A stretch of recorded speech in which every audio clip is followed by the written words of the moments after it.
Aujourd'hui, j'introduirai à la Chambre des communes la motion 485 sur la lutte à l'utilisation des paradis fiscaux. Au moment où les pays riches recherchent désespérément des recettes pour réduire leur déficit budgétaire, l'évasion fiscale fait perdre chaque année 1 000 milliards d'euros à l'Europe et, selon certaines estimations, 30 milliards de dollars à l'ensemble de la planète. Pendant que les familles canadiennes peinent à rejoindre les deux bouts, pendant que les petites et les moyennes entreprises font face à une concurrence mondiale accrue, pendant que le gouvernement sabre dans les programmes sociaux pour résorber le déficit, de riches Canadiens et de grandes entreprises canadiennes vont investir dans les paradis fiscaux des milliards à l'abri du fisc, sans que le gouvernement tente sérieusement de savoir combien d'impôts lui échappent ainsi.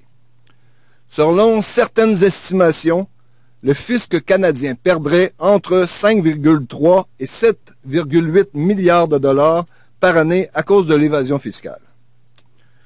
Nous croyons au NPD fermement que le gouvernement fédéral a l'obligation d'évaluer le plus précisément possible les recettes fiscales canadiennes perdues en raison des paradis fiscaux internationaux et de l'évasion fiscale en général, afin de déterminer l'ampleur du fossé fiscal canadien. Sans une telle estimation, il est impossible de déterminer la gravité de l'érosion fiscale ou de mesurer l'efficacité des mesures correctives adoptées. À cet effet, la motion que je soumets aujourd'hui demande au gouvernement fédéral d'entreprendre des mesures rigoureuses pour étudier le manque à gagner fiscal découlant du recours aux paradis fiscaux. Elle demande que le gouvernement mesure avec exactitude les pertes fiscales canadiennes provenant de l'utilisation des paradis fiscaux.